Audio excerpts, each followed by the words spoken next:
Bangkok, থাইল্যান্ডের এই রাজধানী শহর অসংখ্য দেশি বিদেশি ট্রাভেলারদের পছন্দের তালিকায় রয়েছে। থাকবে নাই বা কেন? রাজকীয় রাজপ্রাসাদ, সুবিশাল অট্টালিকা, দারুণ আর্কিটেকচারাল বৌদ্ধ মন্দির, প্রসিদ্ধ নগরী, রাস্তাঘাট, ফ্রেন্ডলি মানুষজন, বাহারি খাবার দাবার, হ্যাপেনিং নাইট লাইফ, সুন্দর যোগাযোগ ব্যবস্থা, সুবিশাল সব শপিং মল, সব মিলিয়ে ভ্রমণ পিপাসু মানুষের পছন্দসই জায়গা এই ব্যাংকক। আজকের ব্লগে তোমাদের সাথে নিয়ে ঘুরে দেখব ব্যাংককের দর্শনীয় কিছু জায়গা। তো চলো দেরি না করে শুরু করি। 3 এপ্রিল বুধবার সকালবেলা চলে গিয়েছি হোটেলের ব্রেকফাস্ট এরিয়ায়। ব্রেকফাস্ট টাইম 7:30 থেকে 10:30 পর্যন্ত। আর আমাদের এই হোটেলের ডিটেলস কিন্তু আগের ব্লগে শেয়ার করেছি। যারা আমার থাইল্যান্ড সিরিজের আগের ব্লগগুলো দেখেননি প্লিজ দেখে নেবেন। তো আমাদের হোটেলের ব্রেকফাস্ট এরিয়াটা বেশ ভালোই সাজানো গোছানো ছিল। এটা বেসিক্যালি একটা পাব, অর্থাৎ সকালবেলা ওরা ব্রেকফাস্ট সার্ভ করে আর রাতে এটা পাব বা বার হিসেবে ইউজ হয়। তো ব্রেকফাস্টের মেনুতে বেশ কয়েকটা আইটেম ছিল। তো আমরা আমাদের পছন্দসই আইটেমগুলো নিয়ে খেয়ে লাস্টে 1 কাপ কফি খেয়ে বের হয়ে পড়লাম আজকের ঘোরাঘুরির উদ্দেশ্যে। আজকে আমাদের প্রথম ডেস্টিনেশন হচ্ছে গ্র্যান্ড প্যালেস ব্যাংকক। তো তার জন্য আমরা চলে গেলাম অশোক এমআরটি স্টেশনে। আমাদের হোটেল এরিয়া থেকে অশোক মেট্রো স্টেশন প্রায় 7-8 মিনিটের হাঁটা পথ। ব্যাংককের এমআরটি এবং বিটিএস স্কাই ট্রেন কিন্তু খুবই জনপ্রিয় একটি যোগাযোগ মাধ্যম। খুব কম সময়ে এক প্রান্ত থেকে আরেক প্রান্তে চলে যাওয়া যায় এই বিটিএস এবং এমআরটির মাধ্যমে। ব্যাংককের ট্রাফিকের কথা কিন্তু বলা যায় না। অনেক সময় ট্রাফিকে ঘন্টার পর ঘন্টা বসে থাকতে হতে পারে। তার জন্য আমাদের এই সেফ সাইড বিটিএস এবং এমআরটি। শুধু সেফ সাইডই না, খুবই সাশ্রয়ী এই বিটিএস এমআরটি। আমরা এখন আছি অশোক স্টেশনে আর আমাদের গন্তব্য হচ্ছে সানামচাই স্টেশন, যেটা গ্র্যান্ড প্যালেসের সবচেয়ে কাছের মেট্রো স্টেশন। ওদের মেট্রো স্টেশনে সব ইনস্ট্রাকশন দেওয়া আছে। গুগল ম্যাপে আপনারা অ্যাক্সেস করে এক জায়গা থেকে আরেক জায়গায় ইজিলি যেতে পারেন, শুধু একটু মাথা খাটানোর দরকার। আমরা চলে এসেছি সানামচাইতে আর মেট্রো স্টেশন থেকে বের হলেই পড়বে এই মিউজিয়াম সিয়াম, এবং তারপরেই শুরু হয়ে যায় গ্র্যান্ড প্যালেসের এরিয়া। কিন্তু এটা বিশাল জায়গা নিয়ে বিস্তৃত, তাই এই গ্র্যান্ড প্যালেসের এন্ট্রেন্সে যেতে কিন্তু আপনাদের অনেকখানি হাঁটতে হবে। যাদের হাঁটতে অসুবিধা তারা অবশ্যই বের হয়ে একটা টুকটুক ভাড়া করে নিতে পারেন। টুকটুক এখান থেকে পার পারসন নেবে 10 বাত করে। তো আমরা ফার্স্টে বুঝতে পারছিলাম না যে কতটা দূর হবে। তো কিছু দূর যাওয়ার পরে আমরাও একটা টুকটুক ভাড়া করি। তবে এখানে কিন্তু একটা বিশাল স্ক্যাম চলে। আমরা যখন গ্র্যান্ড প্যালেসের এরিয়াতে গিয়ে পৌঁছাই তখন 10:30টার মতো বাজে। তো আমাদের টুকটুক ড্রাইভার আমাদেরকে বলল যে এখন নাকি গ্র্যান্ড প্যালেস বন্ধ হয়ে গেছে, 1টার সময় গ্র্যান্ড প্যালেস ওপেন হবে। তো সে আমাদেরকে ইনসিস্ট করছিল যাতে আমরা এখন গ্র্যান্ড প্যালেসে না এসে ওয়াট ফোতে চলে যাই। ওয়াট ফো আরেকটা মন্দির গ্র্যান্ড প্যালেসের কাছেই, সেটা দেখে আসি। তো আমরা এই স্ক্যাম সম্পর্কে আগে থেকে অবগত ছিলাম। অনেকগুলো ভিডিওতে আমি দেখেছিলাম এরকম স্ক্যাম ওরা করে থাকে। তো আমরা ওর কথায় পাত্তা না দিয়ে আমরা গ্র্যান্ড প্যালেসেই নেমে যাই। গ্র্যান্ড প্যালেস কিন্তু সকাল 8:30 থেকে 3:30 পর্যন্ত ওপেন থাকে। তো আপনারাও যদি যান এরকম স্ক্যামের শিকার হন অবশ্যই পাত্তা দিবেন না। গ্র্যান্ড প্যালেসের এন্ট্রান্সটা মেন রোডে না হয়ে কিন্তু একটা গলির ভিতর দিয়ে গিয়ে প্রবেশপথ আপনি পাবেন, যার কারণে টুকটুক ড্রাইভাররা এই স্ক্যামটা করার সাহস পায়। তো যাই হোক, আমরা আমাদের টিকিট কেটে নিলাম। পার পারসন টিকিটের প্রাইস 500 বাত করে, অর্থাৎ বাংলাদেশি টাকায় 1750 টাকা করে পড়েছিল। এই টিকিটের ভ্যালিডিটি 5 দিন থাকে। আমরা 3 তারিখে কেটেছিলাম, 9 তারিখ পর্যন্ত এটার ভ্যালিডিটি ছিল। আর এই টিকিটের মাধ্যমে আপনারা 4টা জায়গা অ্যাক্সেস করতে পারবেন, যেমন the Grand Palace, the Temple of Emerald Buddha and the Temple of Emerald Buddha Museum. Second হচ্ছে the Queen Sirikit Museum of Textile. Third, the Arts of the Kingdom Museum and the Masterpieces by Artisans of Queen Sirikit Institute. Fourth one, Khon Thai classical mask dance. এই grand palace কিন্তু দুইটা জোনে বিভক্ত, একটা হচ্ছে the Temple of Emerald Buddha আর আরেকটা হচ্ছে রয়্যাল রেসিডেন্স। রয়্যাল রেসিডেন্স অর্থাৎ যেখানে রাজারা বসবাস করে। এই গ্র্যান্ড প্যালেস তৈরি করেছিলেন কিং রামা 1 1782-তে, আর এখন যেই রাজা এখানে বাস করে তার নাম হচ্ছে কিং রামা 10। এই গ্র্যান্ড প্যালেস ঘুরে দেখার জন্য আপনারা হাতে অবশ্যই 2 ঘন্টা সময় রাখবেন। বিশাল বড় একটা জায়গা নিয়ে গঠিত এই কিং প্যালেস, আর এত সুন্দর আর্কিটেকচার, এত সুন্দর স্থাপনা, মানে সত্যি খুবই ভালো লেগেছে গিয়ে। আপনারাও অবশ্যই গিয়ে ঘুরে আসবেন।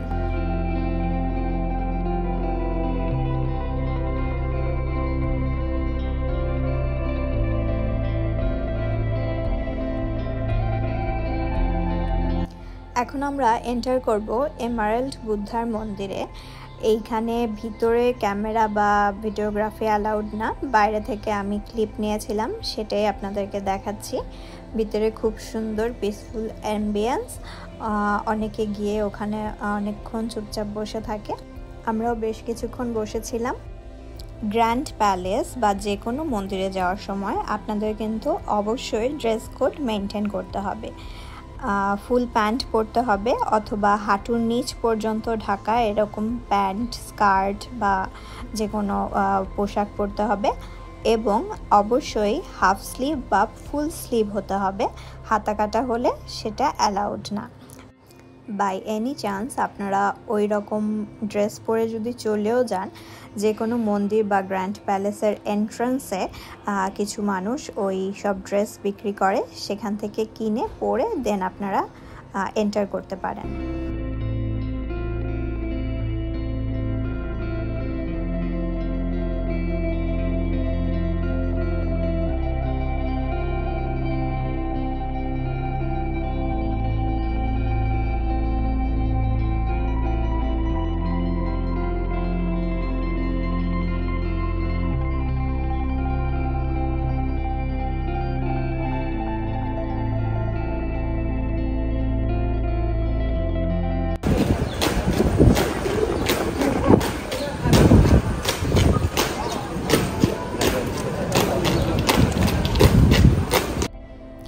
আমাদের গ্র্যান্ড প্যালেস ঘোরা শেষ।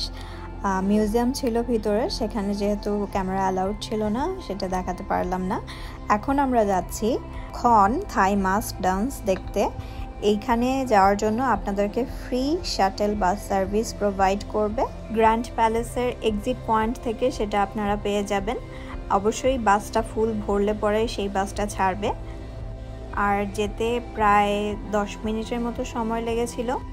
চলে এসেছি থিয়েটারে। এখানে আমাদের আধা ঘন্টা ওয়েট করতে হয়েছিল, যেহেতু 1 ঘন্টা পর পর শো স্টার্ট হয়।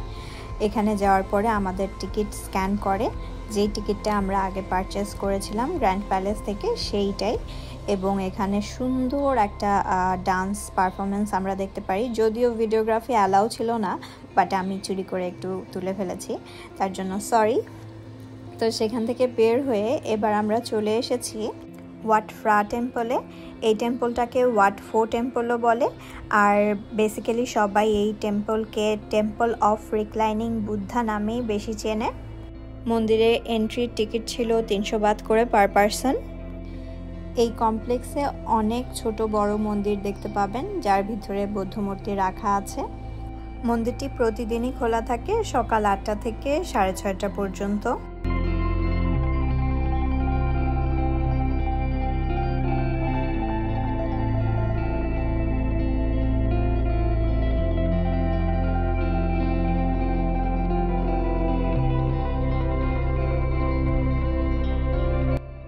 এখন আমরা ঢুকেছি রিক্লাইনিং বুদ্ধার মন্দিরে।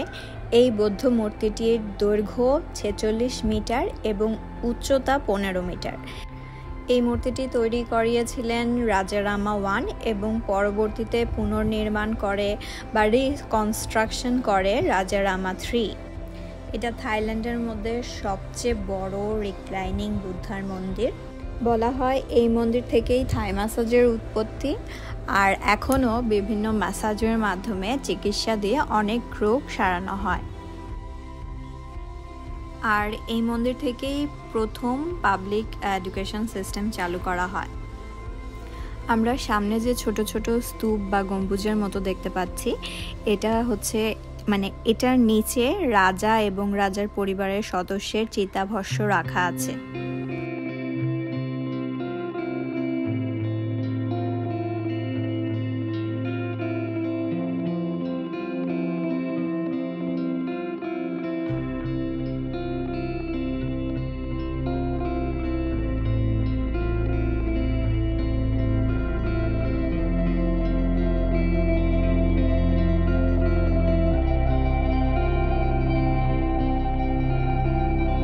আমাদের ওয়াটফো টেম্পল ঘুরে দেখা শেষ। এবার আমরা যাচ্ছি ওয়াটারুন দেখতে। ওয়াটারুনে যাওয়ার জন্য আপনারা ওয়াটফো থেকে বের হয়ে ফেরিঘাট পেয়ে যাবেন। ওয়াটফ্রা টেম্পল থেকে 5 মিনিটের মতো হাঁটা পথ ফেরিঘাট পর্যন্ত। আর ঘাটে যাওয়ার পথে এই ছোট ছোট দোকানগুলো চোখে পড়বে, যেখানে অনেক সুভেনিয়ার, অনেক জিনিসপত্র বিক্রি করছিল, জামা কাপড় সহ, খাবারের দোকান সহ আরও অনেক দোকান ছিল। চলে এসেছি টিকিট কাউন্টারে। দেখতেই পাচ্ছেন 5 বাত করে পার পারসন টিকিট, আর 10 মিনিট পর পরই এখানে ফেরি চলে আসে। আমরা ফেরিতে করে জাস্ট এই পার থেকে ওই পারে যাব। ওয়াটারুন টেম্পল কিন্তু আমরা এই পার থেকেই দেখতে পাচ্ছিলাম, ওই যে। আর আমরা এখন যেই নদীতে আছি সেই নদীর নাম হচ্ছে ছাও ফ্রায়া রিভার।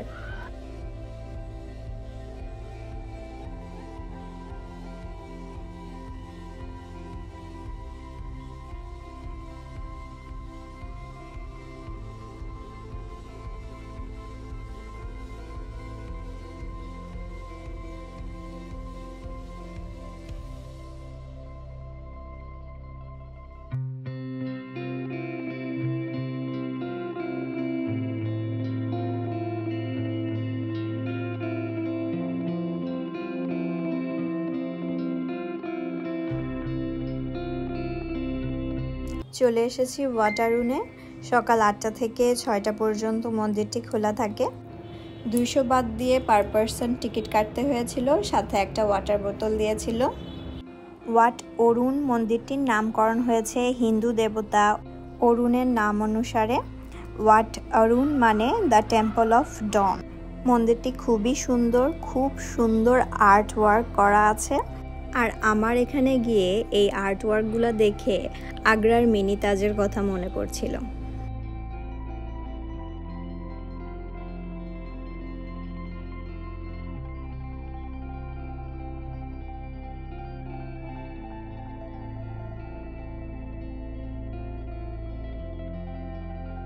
বের হয়ে গেলাম ওয়াটারুন টেম্পল থেকে। এবার এই ফেরিটা ধরে আমরা যাব চায়না টাউনে। ইচ্ছা ছিল ওয়াটারুনে সন্ধ্যা পর্যন্ত থাকার। সন্ধ্যার সময় সূর্যের আভা পড়ে ওয়াটারুনে খুব সুন্দর একটা দৃশ্যের সৃষ্টি হয়। বাট ঘড়িতে তখন 3টা, আর বিকেল মানে সন্ধ্যা গড়াতে আরও 3 ঘন্টা বাকি। এতক্ষণ ওয়েট করা সম্ভব হয়নি, তাই চায়না টাউনের উদ্দেশ্যেই রওনা দিলাম। আর এই ছাও ফ্রায়া রিভার থেকে ব্যাংককের খুব সুন্দর দৃশ্য দেখতে পাচ্ছিলাম।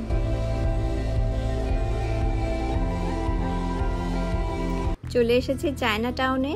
এখানে অনেক দোকানপাট আছে, তবে এখান থেকে কিন্তু আপনারা সিঙ্গেল জিনিস পারচেস করতে পারবেন না। মেইনলি এটা পাইকারি দোকান। যদি একসাথে অনেকগুলা কিনতে চান তাহলে চায়না টাউনে চলে যেতে পারেন।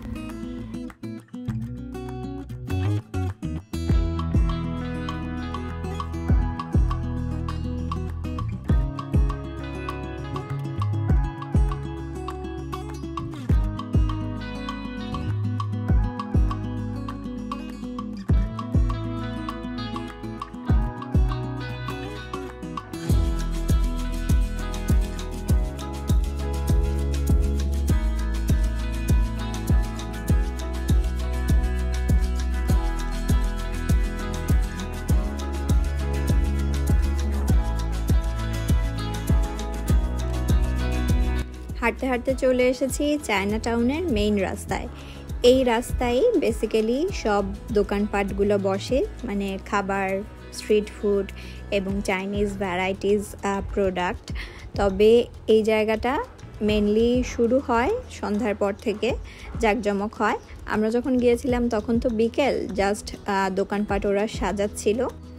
আর সত্যি কথা বলতে আমাদের আর স্ট্যামিনা ছিল না যে আমরা সন্ধ্যা পর্যন্ত ওয়েট করব, কারণ সকাল থেকে প্রচুর হেঁটেছি। কারণ যেই কয়টা জায়গায় গিয়েছি সেখানে ঘুরে ঘুরে অনেক কিছু দেখার ছিল, না হাঁটলে তো দেখতে পারবো না। তাই নিয়ারেস্ট মেট্রো স্টেশন থেকে আমরা চলে গেলাম আমাদের হোটেলে। আর হোটেলের থেকে রেস্ট নিয়ে আমরা রাতের বেলা গেলাম বিগ সিতে। বিগ সি একটা বিশাল বড় শপিং মল। আমাদের হোটেল সুকুমবিত এরিয়ায় ছিল, তো সেখান থেকে বাসে করে আমরা চলে যাই বিগ সিতে। আর বিগ সিতে অনেক কিছু আছে, মেইনলি গ্রোসারিসের জন্যই ওখানকার লোকালরা এই মার্কেটে যায়। তাছাড়াও অন্যান্য দোকানপাটও আছে। চলুন দেখে আসি বিগ সিতে কী কী পাওয়া যায়।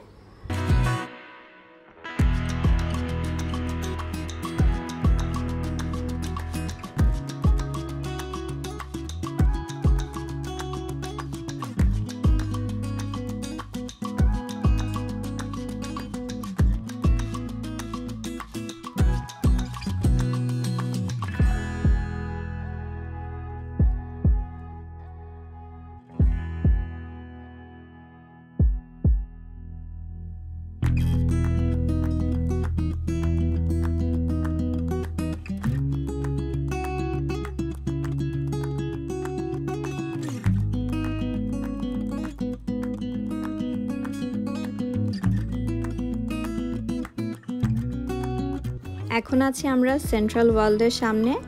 বিগ সির অপোজিটেই সেন্ট্রাল ওয়ার্ল্ড। এখানে অনেক স্ট্রিট ফুড বসেছে।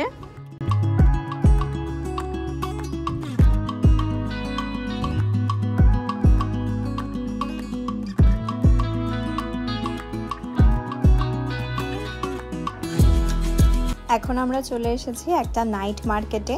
এটা ইন্দিরা স্কয়ারের সামনে বসে, আর রাতের বেলা বাইরে বসে আর দিনের বেলা শপিং কমপ্লেক্সের ভিতরে ওরা বসে। ব্যাংককে কিন্তু প্রচুর নাইট মার্কেট আছে, একটু খুঁজে দেখলে পেয়ে যাবেন আপনারা। আর এই নাইট মার্কেটে দাম মোটামুটি রিজনেবল। তবে আমি বলবো এই নাইট মার্কেটের এখানে যে প্রোডাক্টগুলো, এগুলোর মান একটু কম, অর্থাৎ লো কোয়ালিটি। টুকিটাকি জিনিস কিনতে পারেন, কিন্তু যেই প্রোডাক্টগুলো আপনারা অনেক দিন ইউজ করবেন সেই রকম প্রোডাক্ট এখান থেকে না কেনাই বেটার। তো এই ছিল আজকের মতো আমার ব্লগ। কেমন লাগলো অবশ্যই কমেন্টে জানাবেন। যদি কোনো কোয়েরি থাকে কমেন্টে আস্ক করবেন। পরবর্তী ভিডিও দেখার আমন্ত্রণ জানিয়ে আজকে বিদায় নিচ্ছি।